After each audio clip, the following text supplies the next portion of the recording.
Welcome back friends. In this video, I am going to show you how to use this dynamic template for stock in, out and balance tracking based on first in and first out principle, which is called the FIFO principle. In this template, there are total 4 sheets. The first one is the stock in sheet. In this sheet, you have to enter the detail of the purchases. The column headers are purchase date, item name, quantity, batch number and expiry date. The next sheet is the stock out sheet.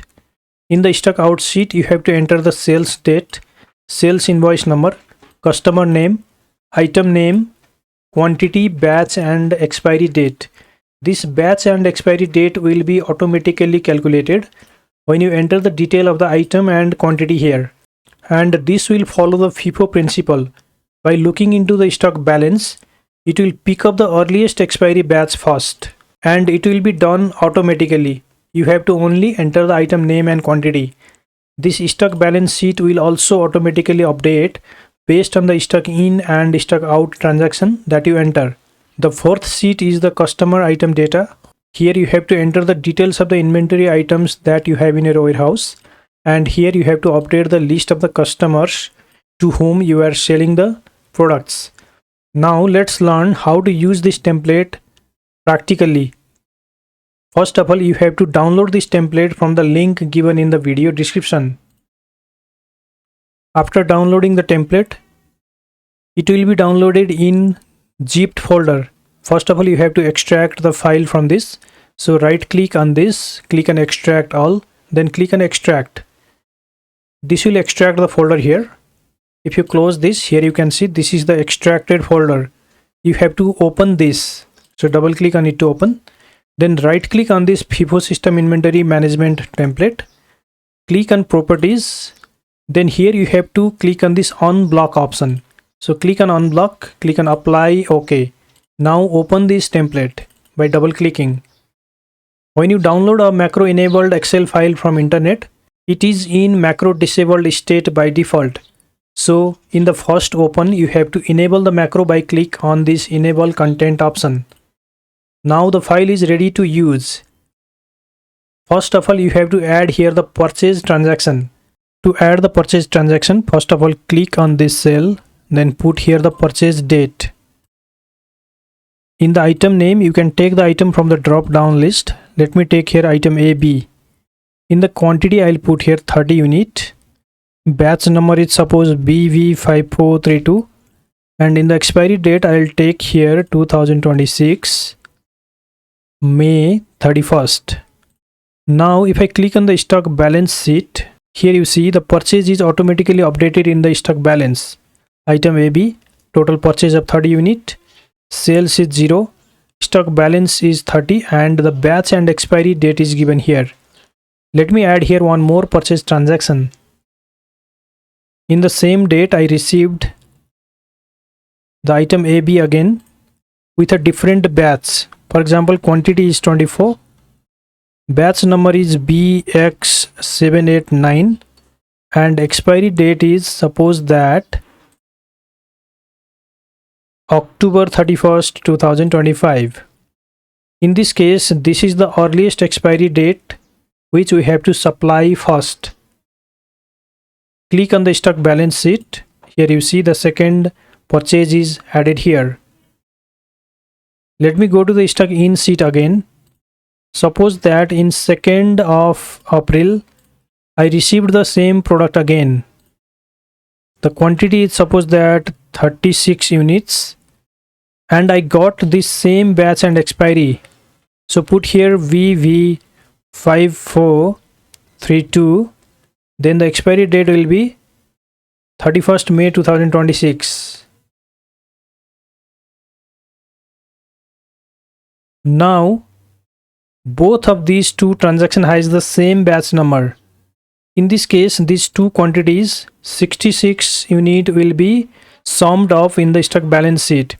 If you check here you see for this particular batch, the total quantity of receipt is given as 66 units. Now suppose that I got an order from a customer for this item AB. In that case, first of all, I need to supply this 31st October 2025 expiry product by following the FIFO method. In that case, I can go to the stock out sheet, put here the sales date. The sales invoice number I'll skip for now because I have only received the order. The invoice is not made yet. In the customer name, let me take customer D. In the item name, let me take item AB. In the quantity, let me put here 12 unit. In this case, here you see the batch number and expiry date is automatically populated by following this FIFO method. The first expiry or the earliest expiry is given here. I have to supply this batch to the customer. Now if I go to the stock balance sheet, here you see the sales is automatically updated for this batch. The 12 unit of this sales transaction is automatically given in the stock balance, and now I have only 12 units remaining for this particular batch. Now if I go to the stock out sheet again, then add here one more sales transaction. For example, customer B order for the item AB, and the order quantity is suppose that 18 unit. In this case, I'll get this message box because I don't have 18 unit in this batch. Here you can see the message box is given which says quantity exceeds available stock in the earliest batch. The required is 18 unit, but we have only 12 unit in this earliest expiry date batch. Here you can see 12 unit quantity is given for this 31st October 2025 expiry batch, and in the next batch we have 66 unit available. In this case, we have to split this order for two batches. Click on OK, then make it 12. Then this earliest expiry date batch is given for this 12 unit. Now for the remaining 6 unit, we have to create here a new line. So add here the date, choose the customer B from here, take item A, B, then put here the remaining quantity, that is 6 unit. When you press enter, here you see the second batch with this new expiry date is given here. For the 6 unit, we have to supply this batch that has the expiry date of 31st May 2026, and for the 12 unit, we have to supply this batch having expiry date of 31st October 2025. So here, when we enter the details of the order or sales, it will follow the FIFO method. It will assign the earliest expiry date batch here automatically. And when you go to stock balance, here you see the sales is automatically updated. Here you see for this batch, the stock balance is 0 because we sold all the stocks of 25 unit, and from this batch 6 unit is sold and we have remaining 60 unit. So in this way, this system will automatically calculate everything by following the first in first out principle. Let me go to the stock in again, then add here one more purchase transaction. In this time, I'll take item CD. Quantity is suppose that 100 units. Batch number is suppose BX678. Expiry date is suppose that 2027 January 31st. Now if I go to the stock balance, here you see the new item is added. The total purchase is 100 units. No sales transaction yet, so the balance is 100 with this batch and expiry. If I add here one more purchase transaction of CD, suppose that I received 12 unit having the earliest expiry date, then this one. Suppose that the batch number is BY765 and the date of expiry is suppose that 2026 December 31st. In this case, we have to supply this 12 unit first when we get order from the customer. Now let me go to the stock balance. Here you see this is automatically added, and in the stock out, let me take here 5th April. In the customer name, I'll take customer E. In the item, I'll take this item CD. Now in the quantity, let me put here 10 unit. Here you see the earliest expiry date batch is automatically assigned. You have to supply this batch to this customer. Go to the stock balance. Here you see the sales transaction is automatically updated. The 10 unit sales is given here. Now we have only 2 unit remaining from this batch. Now if I go to the stock out again, add here one more transaction. Customer A ordered the item CD and the order quantity is suppose 6 unit. In this case, I don't have sufficient stock from the earliest expiry batch.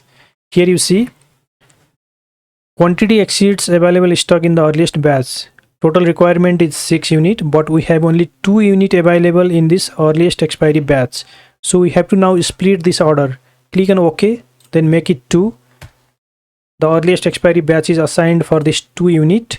Now the next batch will be assigned for the remaining 4 unit by following the FIFO method. Let me put here date, customer A, item CD. I have to now put the remaining 4 unit here. By looking into this batch number and expiry date, you immediately know which batch you need to supply to this customer's order. After you generate the invoice, then you can put the invoice number here. This way, you can update the invoice numbers. So in this way, you can use this stock in, out and balance tracker template by using the first in, first out principle. If you like this video, please give it a thumbs up by hitting on that like button. Also subscribe to the channel if you are new here. Thank you so much for watching this video.